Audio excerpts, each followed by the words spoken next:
భాష విషయంలో తీన్మార్ న్యూస్ అది అంతే అది వార్తలు తీన్మార్ వార్తలు కూడా V6 లో వచ్చేటువంటి తీన్మార్ వార్తలు అది అంకం రవి సారు, నేను ఆ రోజు దామోదర్ అన్న, అంటే నా ఆలోచనకి అంకం రవి సార్ ఆలోచనకి సింక్ అయిపోయింది. అంకం రవి సార్ నా మీద పెట్టుకున్నటువంటి నమ్మకాన్ని నేను తీన్మార్ వార్తల రూపంలో తీసుకొచ్చిన ఆ సార్ సలహాలతోటి, ఆ సార్ సూచనలతోటి నిజంగా ఒక క్యారెక్టరైజేషన్ ఇట్లా ఉండాలి న్యూస్ అని ఒక ఆలోచనతోటి పూర్తిగా ఆయన పర్యవేక్షణలో తీన్మార్ వార్తలు అనేటి డిజైన్ కావడం జరిగింది.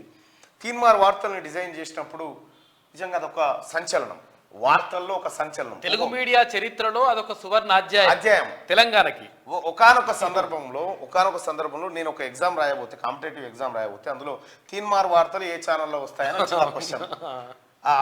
అది అంటే అందులో నేను పనిచేస్తున్న వాడిగా నేను చాలా గర్వంగా ఫీల్ అయినా. ఆన్సర్ తెలిసినందుకు కాదు, ఈ క్వశ్చన్ అడిగినందుకు ఫీల్ అయినా, మన క్వశ్చన్ వచ్చినందుకు. అట్లా తీన్మార్ వార్తలకు గుర్తింపు వచ్చింది.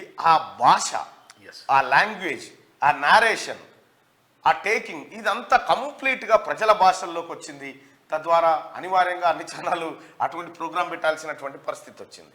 ఇంకా అక్కడి వరకు ఒక ట్రెండ్ అయితే, ఆ తర్వాత న్యూస్ పేపర్లను దండాలకు గట్టి న్యూస్ పేపర్ల ద్వారా కూడా న్యూస్ను పుట్టించవచ్చు, న్యూస్ పేపర్ల ద్వారా కూడా సమాజాన్ని కూర్చుండబెట్టవచ్చు. ఇవాళ మీరు చూస్తే ఈ లైవ్ ప్రతి గ్రామంలో చౌరస్తాల కాడ పబ్లిక్ పెట్టుకొని, చాయ్ బండ్ల కాడ, ముసలోళ్ళు గుడిసెల కాడ పెట్టుకొని, రిలయన్స్ ఫోన్లలో పెట్టుకొని ఇప్పుడు లైవ్ చూస్తూ ఉంటారు. సో ఆ రకంగా న్యూస్ని అందించగలిగినాం, ప్రజలకు దగ్గర కాగలిగినాం. సో ఎప్పుడైనా కూడా ప్రజలు అల్టిమేట్గా తమ అభిప్రాయం కనుక న్యూస్లో ప్రతిబింబిస్తే వాళ్ళు ఓన్ చేసుకుంటారు. గదే జరిగింది న్యూస్లో కూడా. అందుకే ప్రజల భాష మన భాష కావాలి, వాడుక భాష వేడుక భాష కావాలని చెప్పేసి అన్నాడు కాల్ వచ్చి.